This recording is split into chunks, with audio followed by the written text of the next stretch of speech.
Over.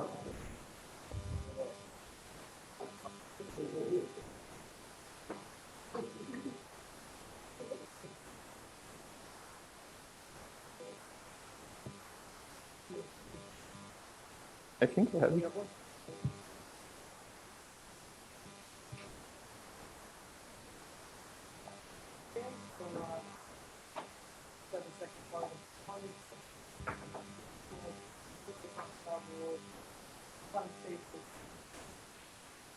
Thank you. Yes, so it's really weird to be almost the first one to talk about measurement-induced phase transitions, because there are much more experienced people about it, much more expert than me on it. So I would like to jump straight in and give me my point of view on how we could try to go beyond some of the, let's say, current limitation in what has been investigated in systems by using some novel computational tools that we are developing. So to jump straight in, so entanglement-based transitions, the idea is to think of a protocol where, for example, I have a set of qubits. I can divide them into two partitions, the partition B, and every one of those partitions, and I can monitor the amount of entanglement, the so-called bipartite entanglement between those two sections of my system. And now we know really well that if I start to perform some unitary dynamics in this system, for example, by applying some unitary gates that might be periodic or maybe random gates, I expect to find some linear growth of the amount of bipartite entanglement in the system until eventually I entangle everything. I reach some limit. I saturate the amount of entanglement in the system, and I reach what we call a volume low saturated state. And recently, a few questions have been raised about what happens if I start to insert random measurement inside of those circuits. So if at random times I start to collapse the state of some specific qubit, all randomly. So of course, this means this is a very nonlinear process, and what I want to do is essentially the dynamics of entanglement along one individual realization. Every time I repeat this experiment many times with different realizations of the measurement, and then I average these many trajectories. So what turns out is that this volume low phase is resistant circuits to small amounts of to weak measurement, to small amount of measurement. So if I don't measure too much, the volume low resists. But then if I start and if I introduce many measurements, I mean, imagine the limit where I measure the whole system on every qubit at every, I don't know, at a certain fixed rate, then I fall down to some sort of area low because essentially I'm localizing the system. So now this has been studied quite a bit in this kind of systems, and essentially what has been discovered is that there is this sort of phase transitions in the entanglement between some disentangling phase when I'm measuring a lot, so above the critical threshold, and an entangling phase, volume low of the entanglement entropy when I measure below some critical threshold. And what is very interesting, in my opinion, is that this behavior is general in the sense that we find it again and again in a very diverse class of quantum systems. So this has been investigated a lot in the context of Clifford circuits, because Clifford circuits are very computationally cheap. Essentially, they have a polynomial cost, so you can fire up several tens of thousands of qubits and simulate Clifford circuits on them. And so you can study very large systems very effectively. You can have very smooth plots. You can critical exponents, and you can investigate them. But of course, if you want to use systems to try to say something about how we use it, for example, for applications for quantum information protocols related to error corrections, which is one of the possible applications of the physics of those systems. Essentially, what you would like to do is go beyond the Clifford circuits and start to investigate what happens if you insert some Hadamard gates, which of course they increase exponentially the hard calculations. And that has been done in some limited context of one-dimensional circuits. Because, for example, you could use matrix product states, which are relatively efficient to study these systems, and that has been done as well. But what happens if you start to study a two-dimensional or higher dimensional circuit, or if you start to investigate continuous time dynamics with measurements that is not integrable? Because again, integrable systems, of course, can be studied analytically. Again, this has also been done by using matrix product states as long as we study one-dimensional systems. But essentially, there is this open question of what happens in higher dimensional setup. And you might argue that I'm really trying to look for harder problems at which I can throw my numerical tools, but part of it's true. But it's also because dimensionality plays a fundamental role in condensed matter physics and in quantum physics. So I think it's a very interesting question to investigate what will happen if I go to higher dimensional setups. Will that affect the transition? Will it wash that out? What can I do? What can I say of new? So can we go beyond the computational paradigms that have been used so far to investigate this class of systems? So the model that we chose in particular is the transfer model, because we know it fairly well, at least in the equilibrium context, with some strong measurements. Essentially, what we do is we have some, let's say, our wave function, our pure state. We evolve it with some unitary dynamics for some time, and then I select randomly with some probability a set of sites, a set of spins, and then I look at the probability that they are in the up configuration or in the down configuration, and then I pick one of the two according to this probability, and I collapse them. Okay, and then I repeat this protocol over and over again. So essentially, two building blocks in my algorithms that I will need. One is I need to be able to simulate the dynamics, the dynamics, and the other one is I need to be able to collapse and apply some measurements. So how can I do that? Because as I said, I want to study two-dimensional systems, and without getting in the details, of course, I cannot use mean field kind of approach with filler mean field and other techniques, because truncating correlations, and I'm literally looking at the quantum correlations in the system. Tensor network algorithms works extremely well in 1D. This has been used widely, but in 2 dimensions, perhaps still has to, I think, prove its worth definitively. That's exactly the kind of systems that we're target with neural network quantum state. Say higher dimensional and sense with some remarkable, like some non-negligible amount of quantum correlation. So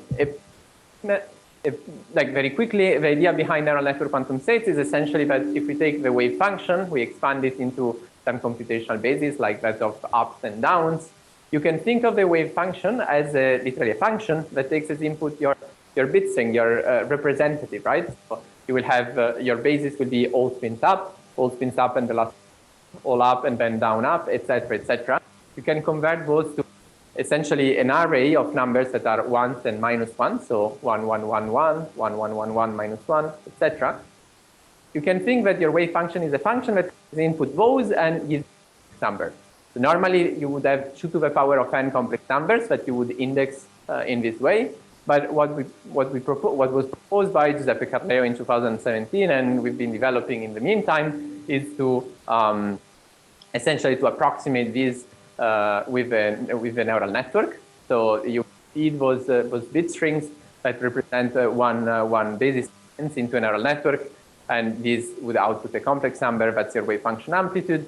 And to the details, essentially, this is something that makes sense. We're not just randomly throwing neural networks at the problem, because there are theorems and conjectures that tell us that if we increase the number, the width or the depth of the neural network, so essentially if we increase the number of parameters, pretty much like you would be increasing the bond dimension of a tensor network, be converging closer and closer to some true approximation to the target function that we're trying to approximate. So we increase the expressive power, we say, of a neural network.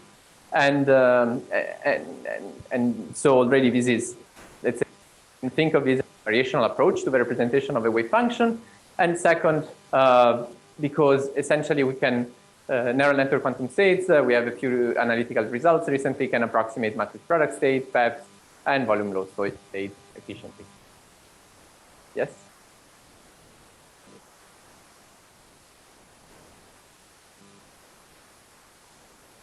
Yeah, not how to find it. So they are non-constructive, one would say. Indeed, that's the problem. I'm saying we can find it. It exists.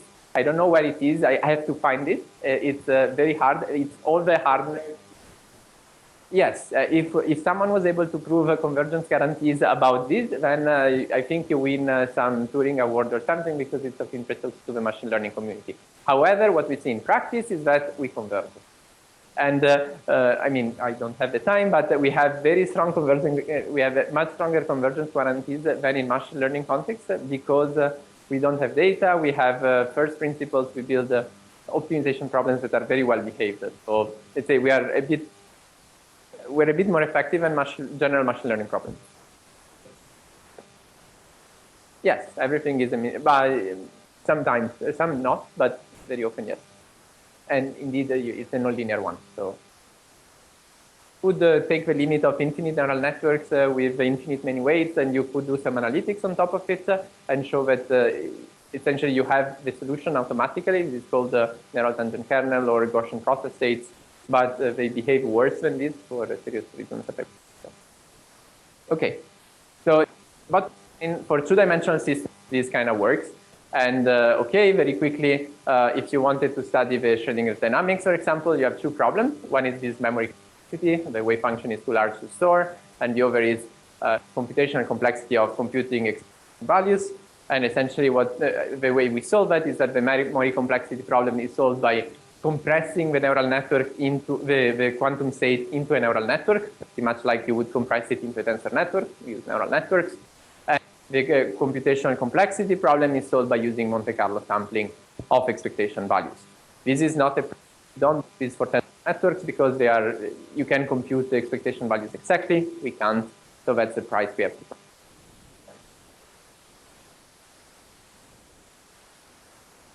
pay. But that's the estimator, the Hamiltonian, like this estimator is called the local energy. You can show bounded, that is a bounded variance regardless of and like under general assumptions, and therefore there is no sign problem. No, this is for everything. This is general.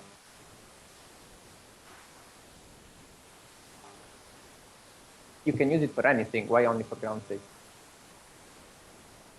Let me get to it.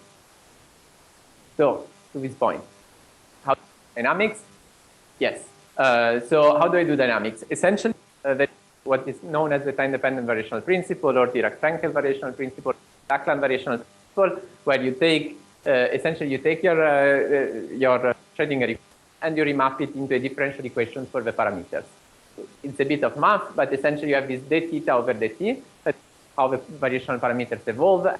This is the best approximation of your Schrödinger equation into projection of a Schrödinger equation onto the space of possible variation neural network quantum states. Let's get into the details. This has been used extensively, but the problem. Imagine I have a state and measure a few of the speeds, right? And my protocol, I want to measure, I didn't say how, but let's say I can measure it. And I update my state to have this measurement. And then I use this time-dependent variational principle to start from this state that has been measured. Now, when you measure a spin, if you think about it, essentially you are setting to 0 half of the wave function, right? So that's a big problem. And essentially what we found is that every time that you measure and you set to 0 half of the wave function, the time-dependent variational principle will eventually deviate from the exact solution, always. That's a problem. How do we solve? And we studied it, like very recently we came out with about trying to understand what was the problem. And in very short, the problem is when you have zeros, as I said. Essentially, if you have a very flat state, all is good. But if you look at something that looks a bit like a delta, so in this case, for small epsilon, we have something that is very delta-like, you can see that the infidelity, so essentially, let's say that the computational cost of your algorithm will increase exponentially as you decrease delta, as you decrease epsilon. So the more peak your state is, the more zeros or almost zeros you have in your state, the more exponentially costly independent variational principle will be. Yes? Yes. The time dependent, without Monte Carlo, variational principle doesn't have this problem. We use for tensor networks, don't have this problem, but we have to sample. I hidden a slide I can show you to you later, but essentially the thing means that we cannot do it efficiently. So how do we avoid this problem? Well, instead of doing this remapping to a differential equation of the parameters, we can simply minimize the infidelity. So as I was saying, you solve an optimization problem between a wave function with some new parameters, theta tilde, and the unitary applied to your old state. Okay, so let's say you can do some math. You will have to sample your old state, essentially psi of theta, so your state at time t. You would have to sample your state with new parameters theta tilde, and you do some math on top of it. What you will find out is that as you optimize this, as you solve this optimization problem, the infidelity between the two states goes down to 0, which is very good, and we are able to fix this problem. So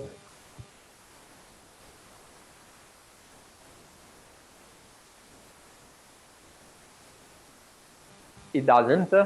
In general, it's. I can get to it. No. Why? No, because first the infidelity is not extensive. So even if you make assumptions about I don't know how, like what is the value of infidelity, you start further and further, and you cannot make this kind of arguments.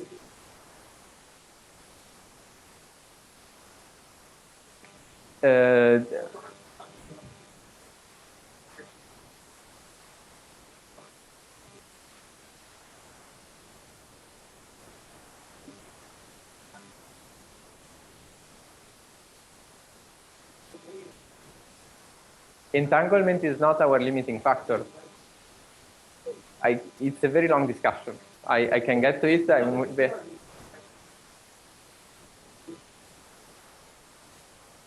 But with this, we can now do 10 by 10 lattices in 2D. And I mean, if someone would, but we are going to long times eventually. Let me get to it. So, okay, so essentially about neural networks, okay, I'm over time, but about neural networks, what would you take? Essentially, in general, we know that we want to enforce the symmetries, but here we have measurements that break symmetries, so we cannot enforce any symmetry. We have spins, so we don't have anything that is symmetric or antisymmetric like bosons or fermions. That's amazing. I don't need to do it later or need to take very complex techniques to solve, let's say, to encode symmetry or symmetry. So in the end, what we settle on is taking the one-layer neural network, like the restricted Boltzmann machine, that has been used widely. It's the most stupid neural network, right? But this also works very well for us, and it would be nice in the future to try to use something harder, but first approximation with something very easy. Second, and that's a very interesting point, so you take a single trotter step of your dynamics, okay? You can factor it, right? You can split it into some trotter steps, and you have in the transfer serializing model, you will have a ZZ terms that couples nearest neighbor, and then you have the transfer field, okay? So you can factor it in this form, and now I will not get in the details, but essentially all the ZZ couplings, exactly, we just do some twiddling on the parameters of the neural network, and we can encode them exactly. So in the end, only part of the dynamics that we do not know how to do exactly, and we need to solve an equation for, is the HX term, okay, the transfer field term. So the algorithm from an high level would look something like that. We do the trotter. We initialize our state, or our product state of 0, so that with some parameters that you know how to write down. Otherwise, we find it with some over-optimization problem. I try to do those ZZ terms, so I have this ZZ on the first 2 qubits, where it just some linear algebra on the way, super simple. Exactly, there is no error, and like for all ZZ gates. Then I want to do the X gate, right? So the way I do it is I solve an optimization problem. I find the new parameters, theta prime, that best approximate, or if you want, compress my gate applied to the old state. So in a sense, this is exactly the same thing that you're doing with tensor networks. When you take your tensor network, you apply a gate, you do your S2D decomposition, and you truncate your eigenvalues. that's exactly the same idea, only that we cannot do it with linear algebra. We have to do it with an optimization problem that is non-convex. But again, the price is every time we cannot do it exactly, we have some error. This accumulates. Then again, the z terms, we can do them exactly, and then the projective measurement, it's another optimization problem like this one, and we do them again. Many times, essentially, what you find is that you go to relatively long times. This was some plot from almost a year ago, I think, where, no, 6 months ago, where we were not even going to very long times, but essentially you see that the infidelity increases as we go farther in time, because at every step we have some finite error. What is interesting, however, is that even if you were to look at the plane infidelity, this is relatively large, so 10 to the minus 2. If you start to look at observables or quantities of interest, so for example, like the Rényi-2 entropy, we cannot do von Neumann entropy because, as I said, to sample quantities, so we can only do Rényi-2 and alpha entropies. But for Rényi-2 entropy, essentially, if we plot the dynamics of this over time against some exact simulation on 4x4, 5x5, 5x6, essentially we see that we have an extremely good agreement, even at relatively long times, of the bipartite entanglement entropy of the systems. And so we were starting this kind of system. And more recently, let's say this is still proof of concept. Now we just started filling up we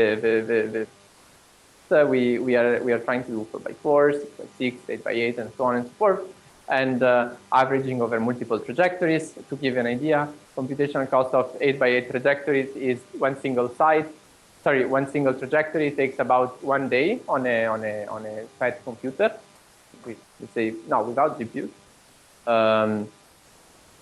So you have to do this many times over. Of course, for us, the limitation is the system size. We would like to get to the 10 by 10, 12 by 12, maybe in the next few weeks. The problem, of course, is identifying the transition point, let's say, in these sets. So let's say, so to conclude, my key points here is neural network quantum states can be used to simulate higher dimensional systems efficiently, especially for the dynamics. For the dynamics, you have to watch out, let's say, because established techniques have a few issues when you do jumps or measurements, but we have recently proposed some ways to avoid them, and you need to use these tricks of solving optimization problems. And if you want to play with those ideas, try the software that we developed, open source software that we developed to do those things. Thank you.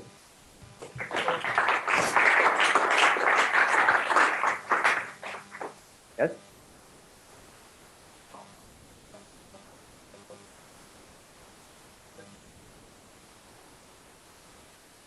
So stochastic Schrödinger equation, the question is, again, how do you do it? And the problem of stochastic Schrödinger equation is that if you integrate with, it's a stochastic differential equation, if you integrate it with the first, let's say, order 1/2 numerical method, you will, you have a, I mean, even if you take smaller and smaller time step, you have a finite error in the time. So you need to go to order 1 integrator to have some meaningful results that you can really say, okay, I have a sufficiently small time step to have a.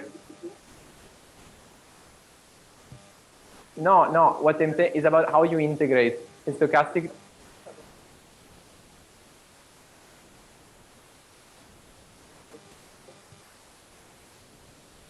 Yes, weak measurement is something that we looked into. We could do that. We didn't want to do it. One partial reason is that I wanted to solve this kind of setup because this would allow me to do quantum jump, let's say, treatment of open systems. It's a bit more general, but yes, we could do open systems. Sorry, we could do weak measurement. Indeed, we didn't try it. Yes.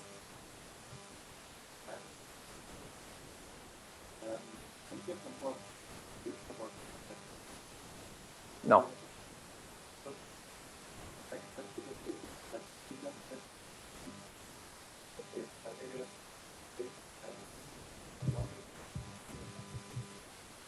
There are mappings between, so first, you cannot look at the weights in the neural network.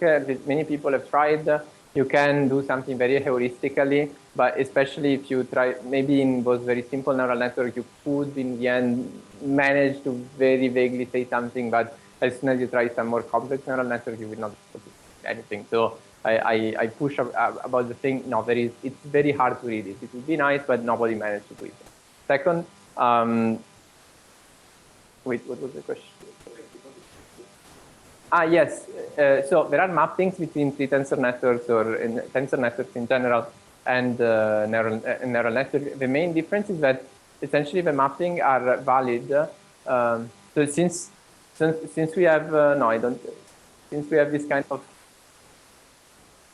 all-to-all mapping, all-to-all connection in those layers, those all-to-all connections translate to an exponential bond dimension in a tensor network. And so if you were to have some localized, let's say, short-range connections, which is essentially a convolutional neural network, then you have a mapping that is efficient between the two. We recently have made a paper about there being an exact mapping, and I literally know how to say, you give me a tensor network, I know to write a neural network with exactly those weights, and vice versa. But three tensor networks, I would need to look into it precisely. I know the mapping for MPS, but I would be surprised if you can do it with polynomial resources on the tensor network side. At the same time, of course, keep in mind that there is a nonlinear optimization problem in here. So while I can say that there is always a neural network that exactly or exactly an MPS or approximately a PEPS with exponential accuracy, weights that do this might be very hard. And there are cases where we know, even if we know how to write them down, if we try to solve the optimization problem, it's too glassy, it's too convex. There are several reasons we do not find those. But we are learning a lot, and so more and more we are able to, let's say, precondition those optimization problem in a reliable manner to ensure convergence in more and more problems. So I think we are there are big improvements. Yes? Sorry.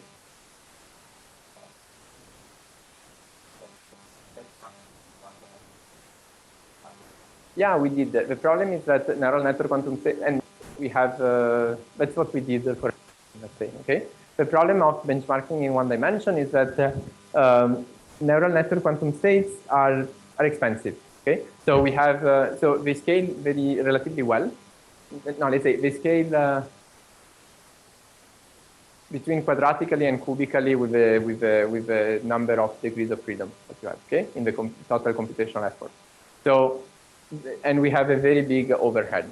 So against tensor networks, for example, I think there is no point in studying 1D. It's just about benchmarks, because we will never be able to do it better than tensor networks. We have stochastic error, we have stochastic estimation, we have the variational error. We cannot do tensor networks, I think, in 1D. But also because even in the volume, if you do dynamics, tensor networks are very good. Essentially, even if the volume low, they struggle a bit, they can go to very large, to very long times, right? But in 2D, where tensor networks, struggle, that's what we're interested in. So yes, all this stuff we benchmark 1D, but what we really need to try is to go beyond everything that has been done so far. So we can do 4x4, 5x5, where tensor networks are, or techniques, the energy arise. And then we want to go beyond, like where tensor networks are not going. My argument is that we can, because here, contract one gate, I know what error I'm committing.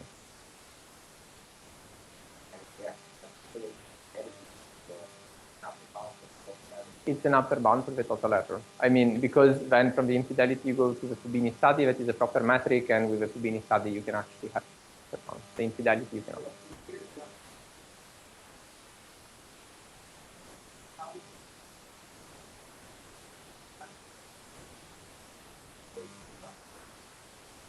We know, so the computational cost roughly, as I said, grows between quadratically and cubically with the system size.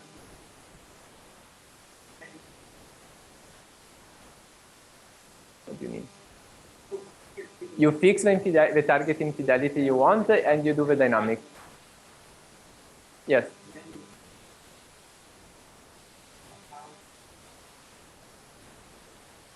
Yes.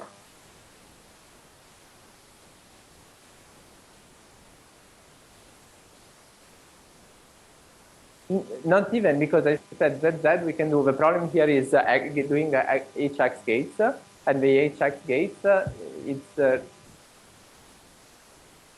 yes, of course.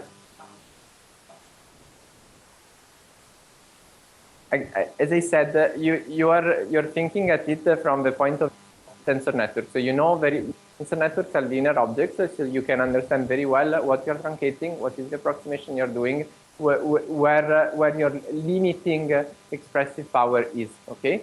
So for neural network quantum space, we don't have an intuitive answer about entanglement.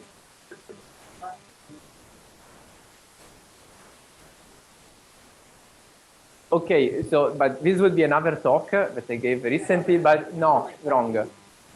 No, because they estimate, that's exactly the point of this paper.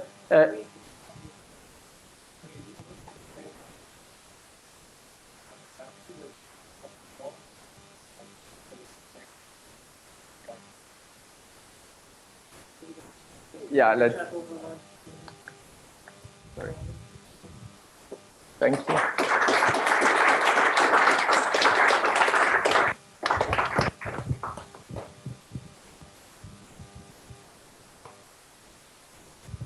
Sorry.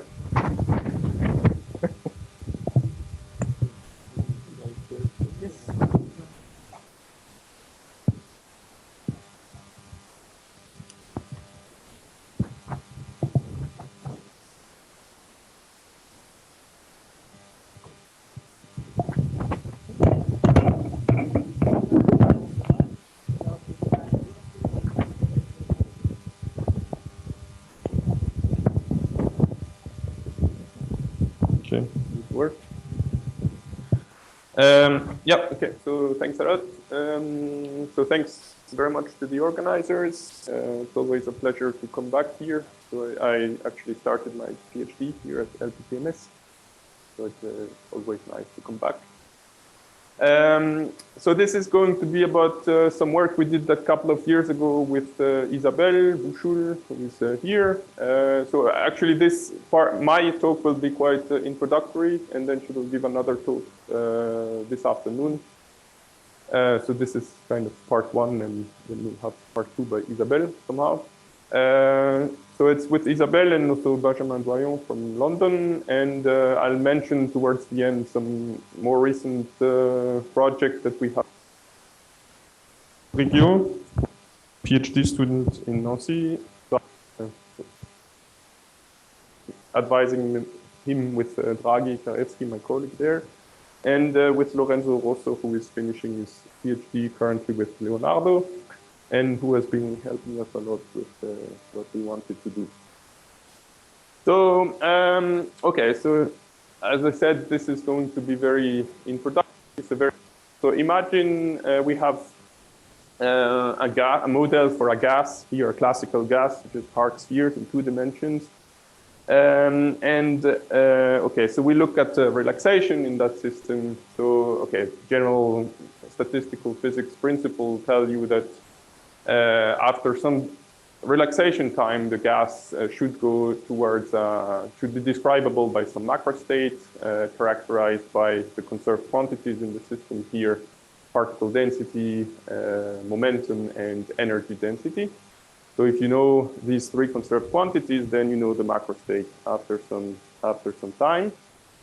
And now, what we are typically interested in is gases that, okay, actually some gases, but let's take just this simple classical analogy. So we are interested in gases that undergo losses.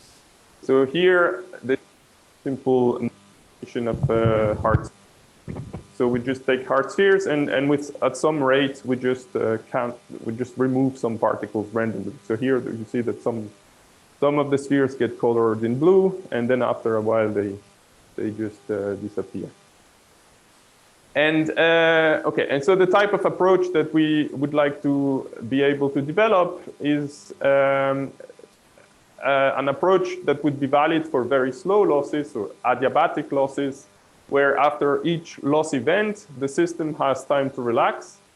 so that at any time, at large scale, on large time scales, you can describe the system as being in a quasi-stationary or quasi-equilibrium state. So with an equilibrium state with parameters that are slowly drifting as a function of time.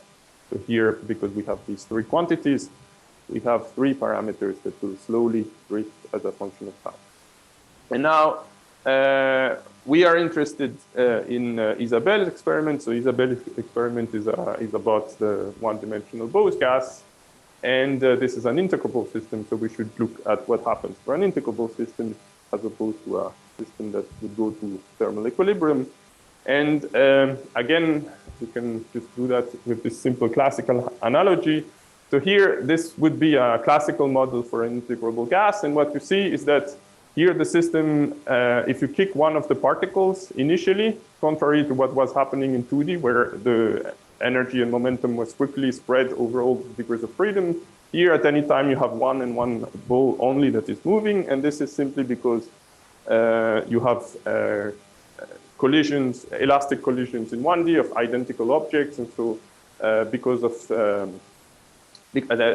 energy and momentum conservation in 1D, the only thing that can happen is that they exchange their velocities. And as a consequence, it's the full distribution of velocities that is conserved in time. And so now if you want to describe the macro state of the system in that box, you need to keep track of the full distribution of velocities. Which is, you can write as the sum of delta functions. And if you, okay, so this is going to play some role later in the talk. So if you smoothen the distribution a bit by convoluting with it, convoluting it with some kernel, say Gaussian, then this is you're dealing with a continuous distribution of velocity. And now, what we would like to do is to look at a gas like this where we have losses. So, and what we want to look at adiabatic losses. So the system would have time to relax to a stationary state after each loss event. And then we would like to describe the evolution of the gas as an equation, with an equation of this type, where we would have the distribution of velocities in the system that would slowly drift as a function of time. So here, I mean, if we just randomly take out some particles, it does not affect the state of the other particles, and so the evolution equation is completely trivial, and will look like this. But more generally, in a quantum gas, as we will see, removing one particle also affects the state. I mean, it just affects the quantum state of the full system. So it's highly non-trivial. And then what we expect to have with such an approach is an equation of this type. So an evolution equation for the distribution of velocities that is encoded in some functional of the distribution evaluated at some velocity. And so then we expect to see something like this cartoon, so the distribution of the velocities that would slowly evolve as a function of time. Okay, so that's what we want to do.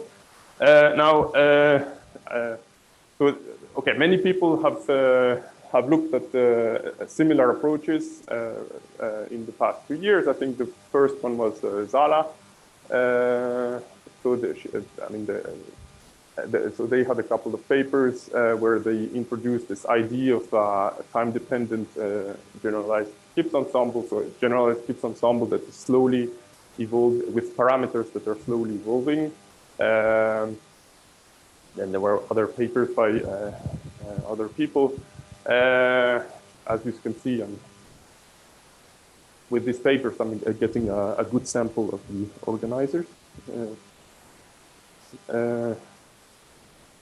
So yeah, also these papers. So various people have tried this type of approaches. So we are doing this for losses because this is strongly motivated by Isabelle's experiment. but it's the same type of idea, and it's the same type of problem that we encounter. And the big problem is how to compute this functional f of rho, as I will explain. Okay, so this is now the model that we are really interested in, not this classical gas. It's the Lieb-Liniger model. And we want to look at k-body losses in the Lieb-Liniger model. So every time k atoms are at the same position, they can escape the system. And this is modeled by this Lindblad equation, where the operator psi here is the operator that removes one boson from the system at position x, and we remove k of them. K is some integer, it can be 1, 2, 3, 4, depending on the type of losses that are experimentally relevant.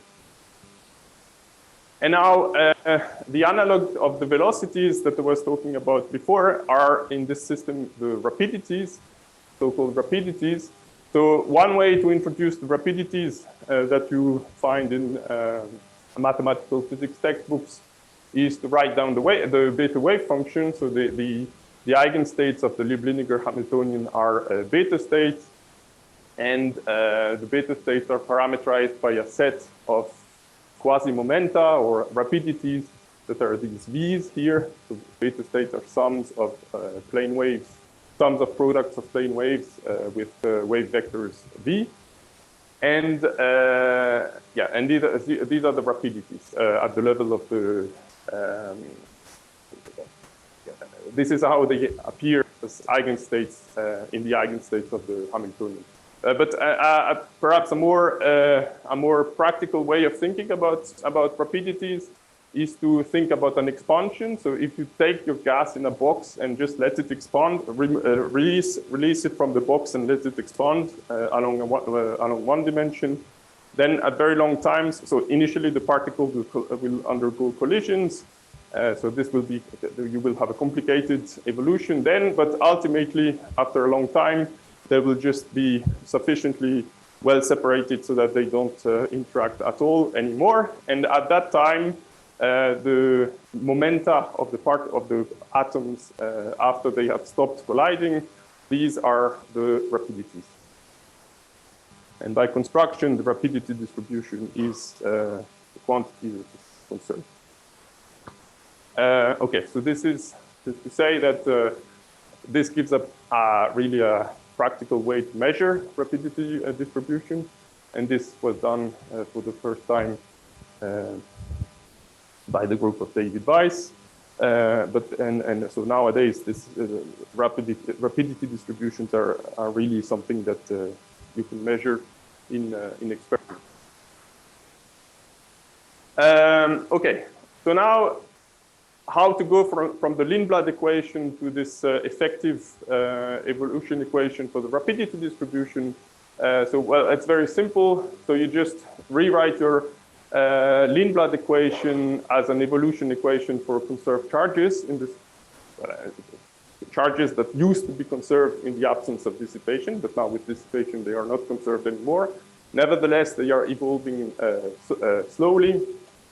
So you can write this equation, which follows directly from the Lindblad equation, and then you make the assumption that the system has time to relax at any time, because the unitary part of the evolution is very fast compared to the dissipative part. And so then you replace just the expectation value that you get on the right-hand side here, that should be taken in the exact state at time t. You replace it by an expectation value taken in the GGE that is supposed to capture your state at this time.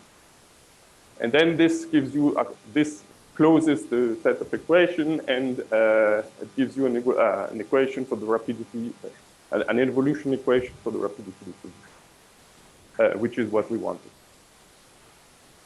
And this functional f of rho then is, you see, is given by some expectation value of a combination of operators. So this is the charge operator, the operator that measures the charge, and then the dissipator here. And that's the objective that you need to compute in principle. Now, in practice, this is complicated, and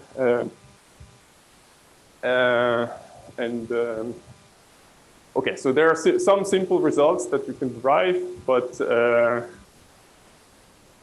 finding general results is hard, and but I think it's an important problem, and we need to develop methods to do that. Okay, so one very simple result that you can derive is that if in a certain regime of the one-dimensional Bose gas, where the energy per atom is much larger than all the other energy scales, then the atoms just behave as free bosons, and then you get a very simple result, which is actually the same as the one for my classical model of balls that were colliding before. So you just get that this functional f is directly proportional to rho, the rapidity distribution of rapidity. This just comes from Vic's theorem. Now, already for the, I mean, you can see that it becomes much more complicated already for the hardcore regime. So the hardcore regime is supposed to be simple. It still maps to free particles, maps to free fermions by Jordan-Wigner mapping. Yet, as you can see, the result is already highly non-trivial. This is just because when you remove one particle, one boson from the gas, you actually, because of the Jordan-Wigner string, you act very non-trivially on the rest of the system. And as a result, the effect of removing one boson from the system has a strong impact on the rapidity distribution. And what you can see in particular from this expression is that the rapidity, this functional in general is a nonlinear function of the rapidity distribution, because there's a rho squared here. And it's also local in rapidity space. Sorry? Yes.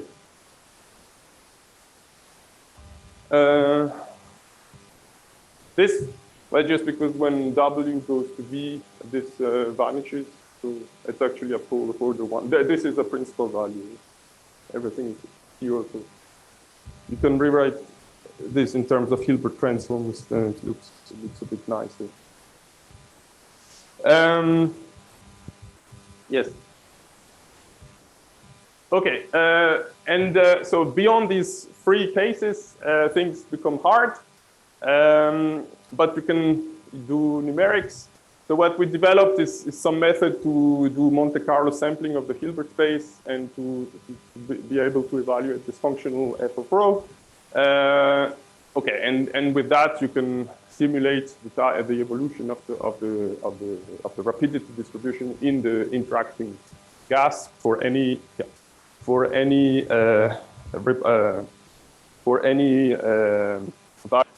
of the Lieb-Liniger repulsion strength. So this works, but it's computationally heavy, and unfortunately, at the moment it's too heavy to allow for direct comparisons with the experimental data, because this is a simulation for the homogeneous system, and to actually compare to the data, we would need to be able to do it for an inhomogeneous system, incorporating also transport, generalize the hydrodynamics equation, and this at the moment is kind of the bottleneck of this thing. Okay, so we need analytical and numerical progress on the evaluation of these functionals to make this practical. So there was some progress by Boulage, Polkai, and after Hutsalu a couple of years ago. So they were not able to compute this full functional f of rho, but they were able to compute the variation of the energy under k-body loss events. And I mean, so this is for the energy for the Hamiltonian. If one were able to do this for higher charges, then one would be able to know to know the variation of the rapidity distribution. So the kind of the dream is that such formulas exist for higher charges, but at the moment, no one knows if this is possible. You mean why can they do it for the energy?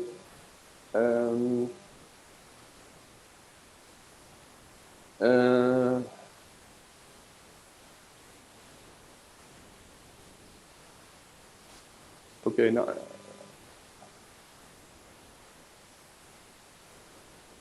There is some trick that you can play. Okay, I say something stupid if I try to answer that now, but it's just some mathematical trick that you can play so that the Hamiltonian pops out.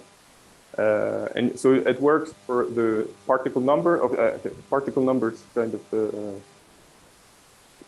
already non-trivial if k is not 1. So you can do it for the particle number, for the momentum, and for the first 3 charges. But for higher charges, it breaks down. Yes.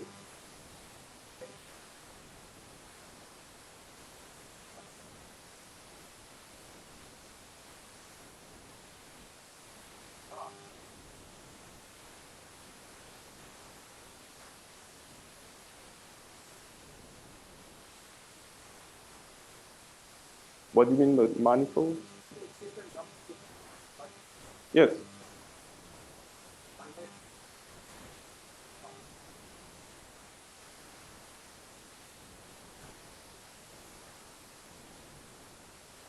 Yes.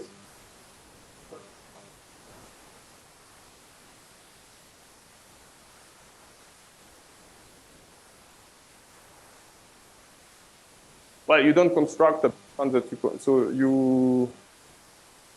it's this idea that you have a system, an isolated system as a set of has some conserved charges, and then you do something to it which breaks these conservation laws, and yes, but it still evolves slowly. It evolves slowly as a function of time, so you can follow it, and at any time, if the system has time to re-equilibrate, then you just need to follow this.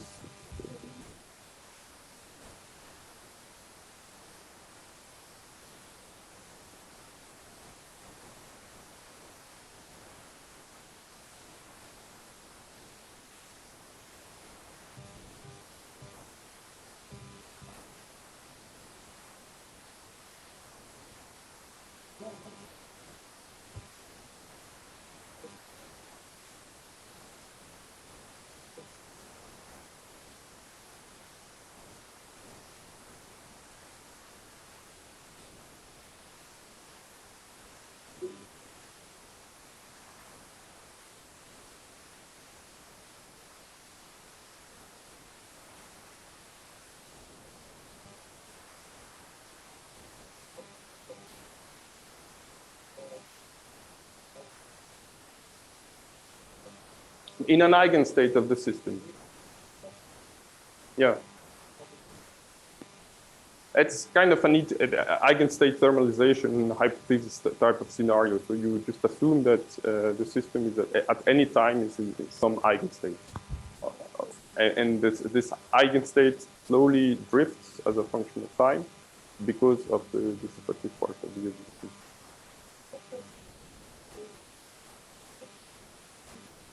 Yes.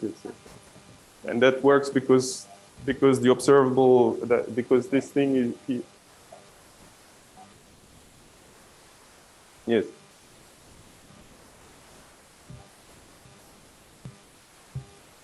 Yeah, so that works because this operator here is local. So you can use the GG to evaluate the expectation. Okay, so yes.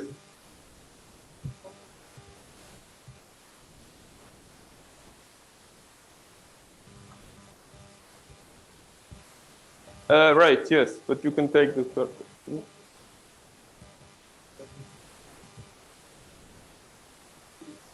That's the dressing, but that becomes the dressing in the thermodynamic limit. So you can, I think you can take, you can find some expression in thermodynamic limit. I think you can. But okay. Anyway, the point is that if one could do this for any charge, then we would have a numerically efficient method. But at the moment, no one knows how to do this. Anyway, so yeah, so the point, ultimately, the goal would be to take this functional that encodes the losses and put it inside the generalized hydrodynamics equation, and then get the full description of the system, both for transport, that would encode transport losses in the system, and then we could directly compare to Isabel's data. For instance, this is data from a few years ago, where atom losses seem to be important and have non-negligible effect, but we have still not been able to do that. Anyway, so the problem for Lieb-Liniger seems to be too hard at the moment, so we were trying to come up with some simpler versions where we could just learn how these things work a bit in models that we can solve. So one simple model that you can solve is just you take free Fermi, or you take hardcore bosons with nearest neighbor hopping, and then you put k body losses on k neighboring sites. So every time you have k bosons on k neighboring sites, you can remove them. Describe that by, again, Lindblad equation. And this you can then simulate. You can put it in a trap. This is a simulation in a harmonic trap, and it's a simulation of the rapidity distribution for this simple model. There was a closely related model studied by Leonardo. So this is why Lorenzo helped us to implement this numerical simulation. The numerical simulation is a bit non-trivial. Okay, so this is some game that you can play. Actually, these people have, Lorenzo found out that these people have played with exactly the same model, and the preprint appeared very recently. So this is something we are finishing. But really, the ultimate goal would be to do Lieb-Liniger. Okay, at the moment, essentially, I think we are stuck. All right. Okay, just to summarize, so we are trying to describe the evolution of the system by a slow evolution of the rapidity distribution. This is something that several people here have been trying to do, or if you want slowly varying GGE. It's a very natural idea, and we need to develop methods to make that more efficient. I think it's potentially very powerful. Yes, that's it. So Isabel will talk about more advanced things this afternoon. Thank you.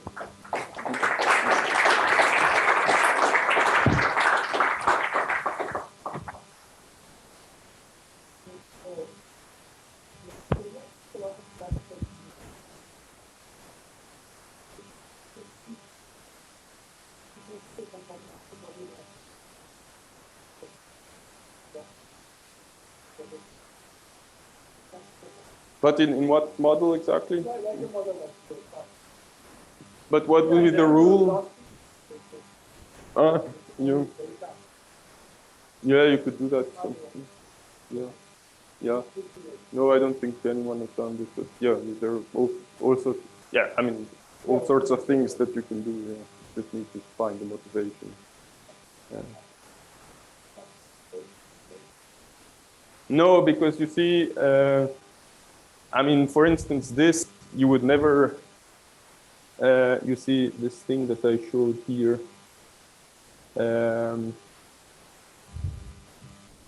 I mean, you would need to come up with a classical model for which the loss process produces some effect on the rapidity distribution that would look like this. And I mean, this comes out of the calculation in the quantum model in the Tonks limit, but in a classical model, why the hell would a classical model give you something like this? That's right. Yes, for two-body losses, it would be local. So maybe it makes more sense. Yes. Yeah. So I don't know. We can discuss this. Yes, Dara.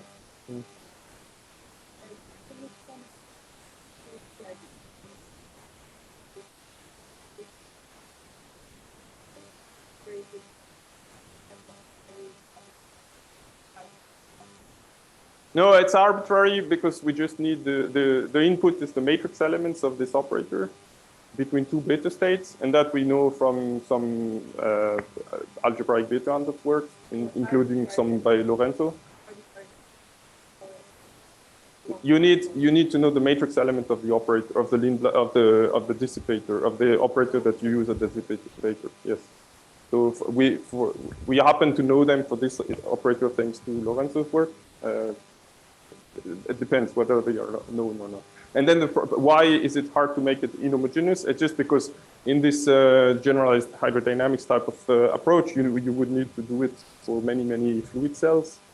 So instead of doing it once, you would have to do it 100 times, and then do the transport part of the equation, then do it again 100 times, and so on. And that's just computationally much more heavy. Yes. Or sorry.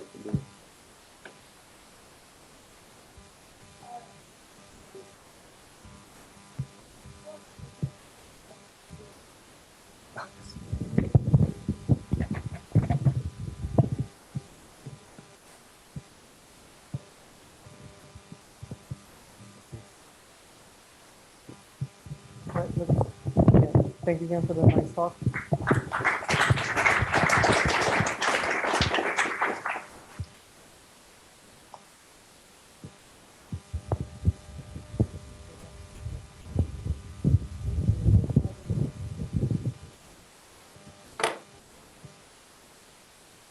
Right. Let me check that everything works. Okay. I'll try to use this one. All right, so I'm Alexandre Boité from Université Paris-Cité, Laboratoire MPQ, MCNRS. And it's a pleasure to be here, especially in such a nice environment. Thanks to all organizers for that. And for this last talk of the session, I will talk about finite component phase transition. So, as Fabrizio told us yesterday, they have a many-body flavor, but happen in a finite system. And I will illustrate these ideas with the example of the superradiant phase transition. So first, let me acknowledge my collaborators. So, this work was done in collaboration with Simone Felicetti, who is a Siena researcher in Rome, and Fabrizio, who I don't need to introduce anymore, and Rigab, who is currently a postdoc at TU Wien. So the outline of the talk will be the following. First, I want to give some background on the ideas that I will use. There is superradiant, finite component phase transition, but also stronger light matter interaction. And then I will answer the main point of the talk, which is to see how in this finite component phase transition, one can go beyond the phenomenality of the predicted by the Dickey model, which is the most famous one. If we talk about superradiance, so this is will be possible by using a free-body interaction, and we'll see some non-Gaussian behavior in a sense that I will define later. So, things are not showing. Sorry.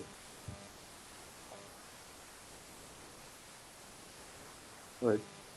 Yeah, sorry, this was not supposed to show up all at once, but okay. So I will go directly into the theory of the superradiant phase transition as predicted by the Dickey model. So as you all know, the Dickey model describes the interaction between a single cavity mode and an ensemble of two-level atoms that interact via a dipolar interaction. And what is happening in the thermodynamic limit when the number of atoms goes to infinity is that there is a second order phase transition with the Z2 symmetry breaking that is governed by the parameter lambda. Sorry. Here. And so the state, the superradiant phase is superradiant in the sense that bosonic mode gets macroscopically occupied, and also the atomic, so the atom gets macroscopically polarized. So what is maybe less familiar to you is that the same kind of phenomenology can happen in the Rabi model, where instead of an ensemble of n atoms, you can just take one atom. But then the idea of the thermodynamical limit is defined by taking the ratio between, so let's say taking the atom infinitely detune with respect to the cavity mode. So if you do that, in this limit, there is again a second order phase transition with the Z2 parity breaking that is governed by this parameter, and the coherence of the bosonic mode again scales with the square root of the parameters that describe the effective thermodynamical limit. So these are basically two examples of what I call the DQ paradigm for superregions. I want to mention a few words about experimental realization of this superregion phase transition. So first, there have been multiple no-go and counter-no-go theorems depending on the platforms, etc. But it has been possible to see in basically a non-equilibrium setup where you can engineer effective couplings. So here's an example, I guess it's the first one in atomic cavity 3D in the group of Kim and Esslinger with the Dickey model. And this is a proposal for realizing the Rabi phase transition with trapped ions. So what you have in mind is, what you have to keep in mind is that everything that I'm going to say is valid in some kind of, with effective coupling and in non-equilibrium setup. The last piece of information I want to say about superradiant phase transition is that there is some kind of universality that emerges in the system. Like if you, so this is summarized in this diagram here. And the idea is that if you take a general bar-partial system and you imagine that you have a coupling that you can ramp up to a limit where this becomes the relevant, so the dominant energy state, basically, if you have the two-body interaction that are in the form of the dipolar coupling, you will find a phase in the limit of what we call ultra-strong coupling limit that is doubly degenerate. And if you have a bosonic mode, the modes will be superradiant, microscopically occupied.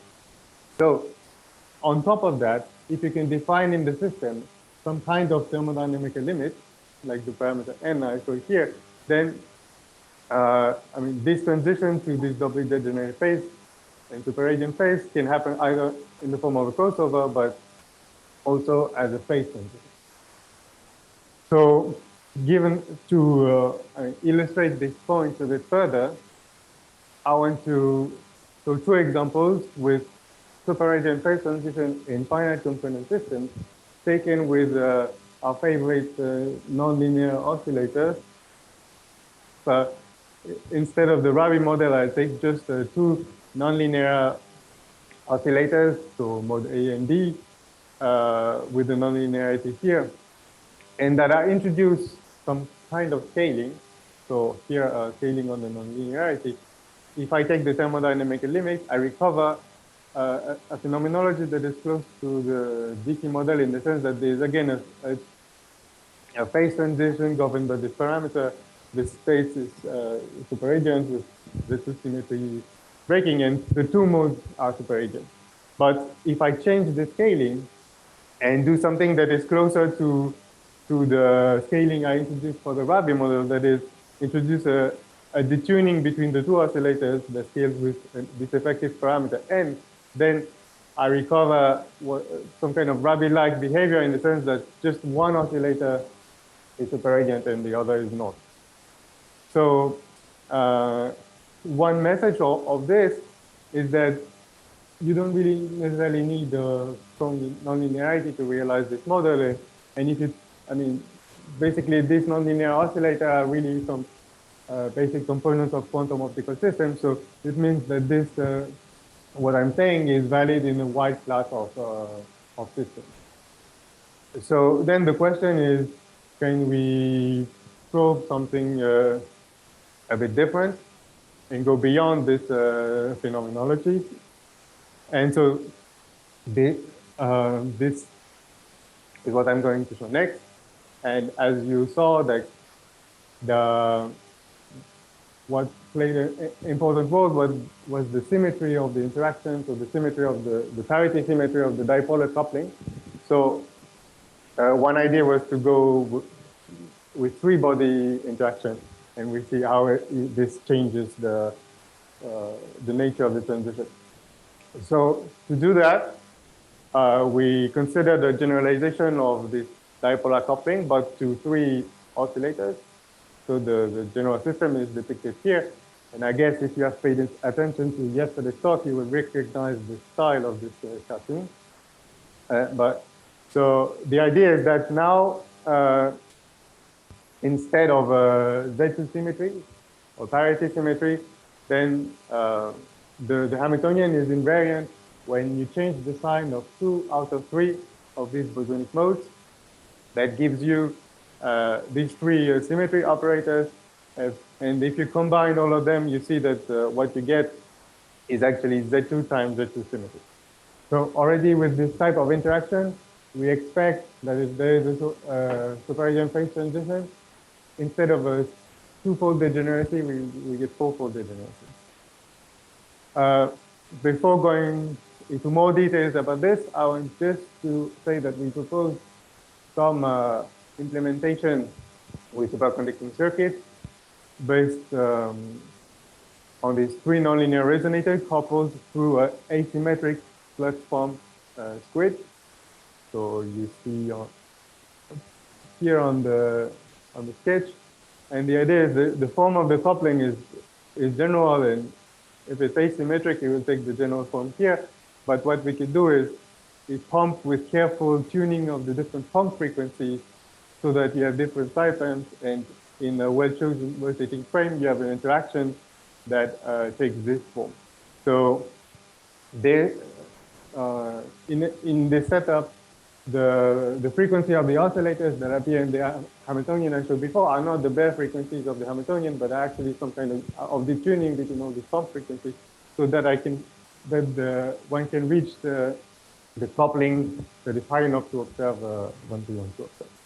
And yes, this is inspired by a recent paper on three-photon spontaneous down conversion that uses this kind of scheme to generate these three-photon processes.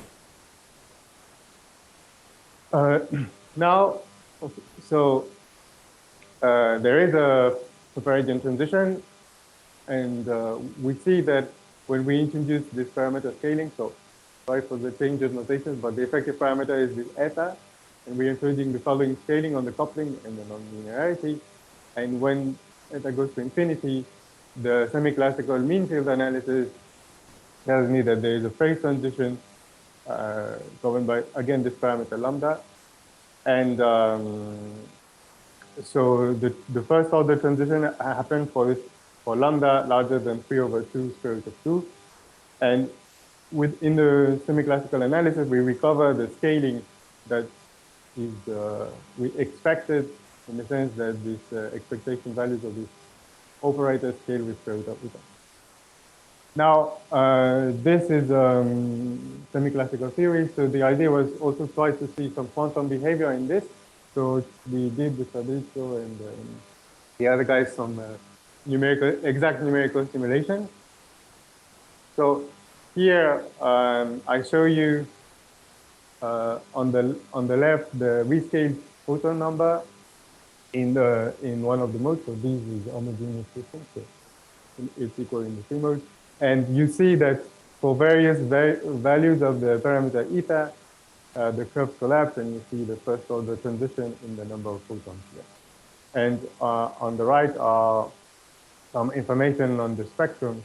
So here you see, so E0 is the energy of the ground state.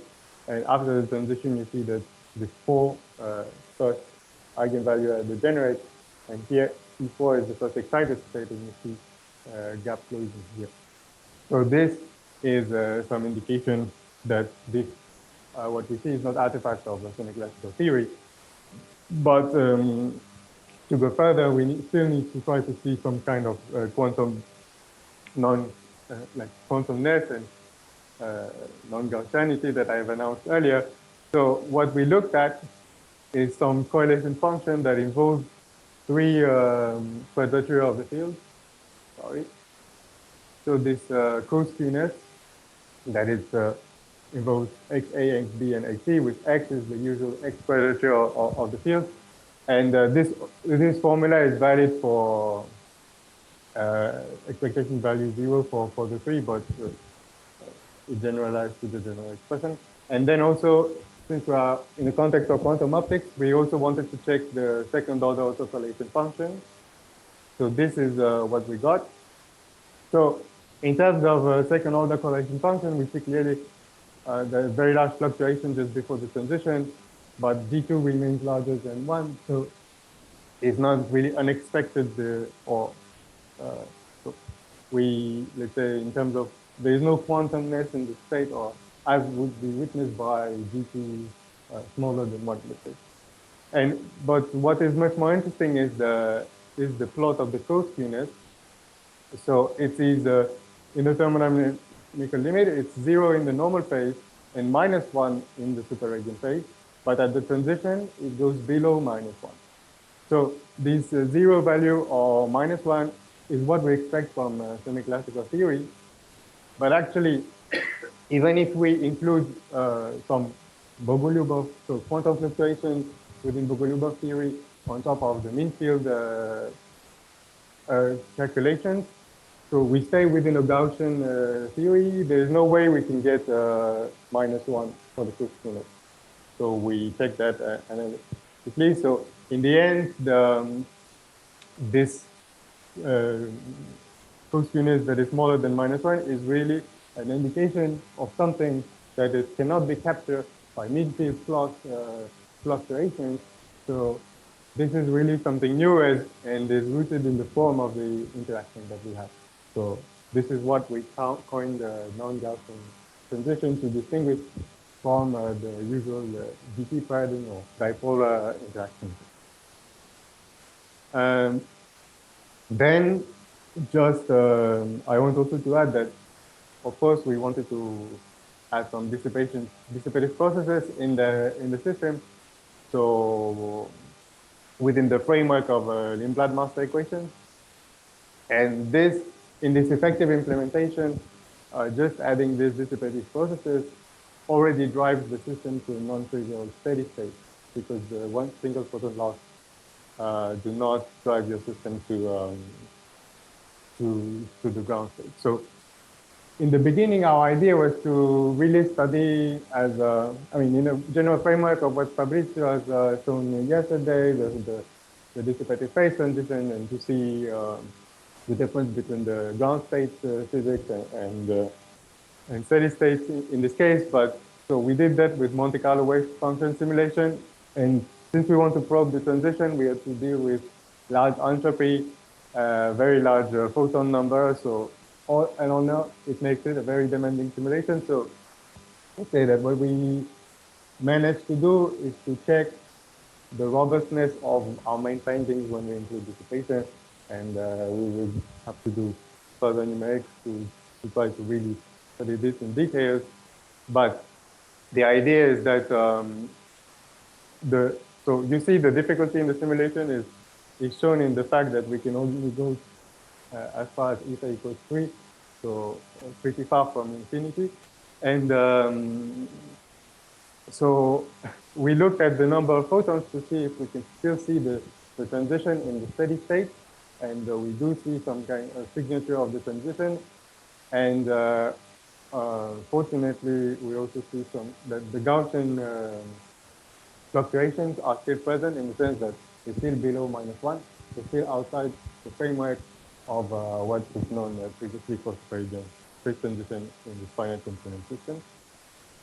And with that, I'd like to conclude. So what I wanted to show is that when you study this superradiant spaces, superradiant transition, the symmetry of the interaction is crucial. And so changing the symmetry really changes the phenomenology. And I gave an example of that with this non-Gaussian transition with three-body couplings, which main feature, again, are that it's first order instead of second order. And it has a Z2 times Z2 symmetry instead of just Z2. And there's a signature of divergent for skewness. If we extrapolate to the eta goes to infinity limit, it is possible to implement this in circuit QED. And basically, the whole point also was to advocate for the fact that this phase transition in finite component systems can really show some rich phenomenology. And I guess the field has started to grow a little bit in the recent years. So I guess there are still interesting things to study. And with that, I'll thank you for your attention.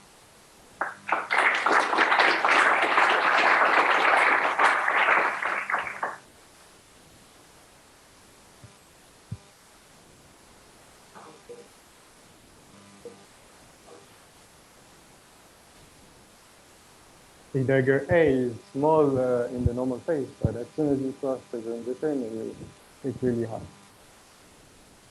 And also, it's rescaled in the picture.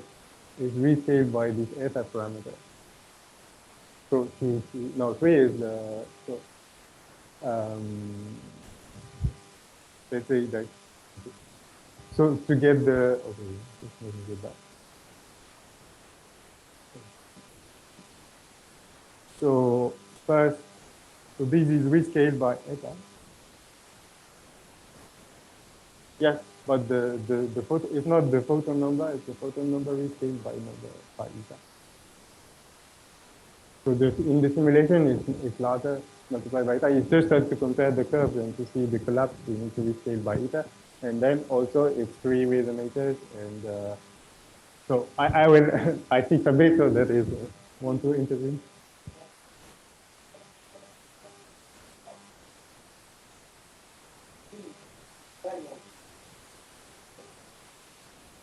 So, but I still think that we could try to do other kinds of methods. I mean, this was the first try at that with very kind of brute force numerics for open quantum systems.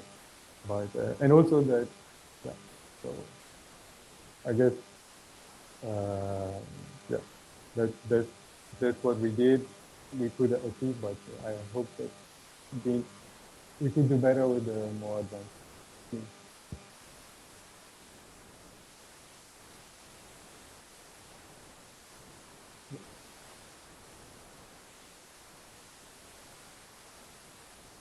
What do you mean?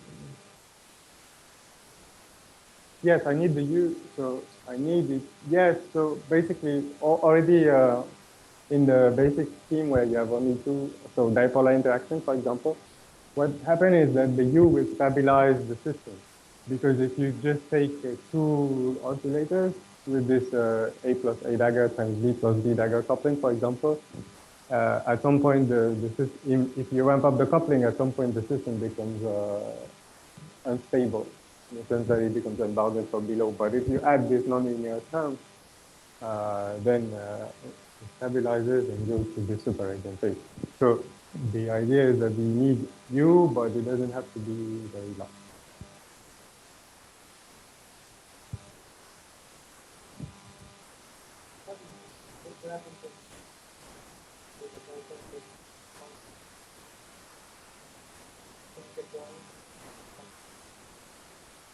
So you mean, okay, so further in the super-eigenphase? Yeah. Oh. Well, so you mean omega or that? Because I don't see any. Well, I mean,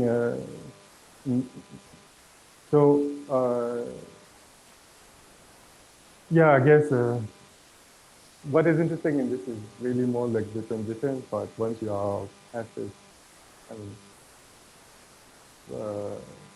like you have you two like degenerate ground state, but there is not much happening when you go really further. I mean, as when you go past the transition, you also get less, so more semi-classical. So So, but so in terms of so I showed before also some results on like universal behavior, and we did this also without phase transition. Let's say taking this nonlinear oscillator and making the coupling very large. So what we saw is that you do have some kind of universal Hamiltonian, effective Hamiltonian that emerges that is doubly degenerate with a low energy eigenstate, that is quadratic. So what we wanted to see is that there is indeed some kind of features that are general, and you will see when you go to very, very large coupling. But if you take, for example, these nonlinear oscillator, what happens when the coupling becomes very, very large is that you have an effective quadratic Hamiltonian. So it's okay. So basically, you know what to do. But that was, for us, that was a good thing. If like we have simplified the system in the limit of large coupling to see some kind of universality, we consider it interesting. But in terms of new is really the quantum fluctuation, the transition that we are so interested in.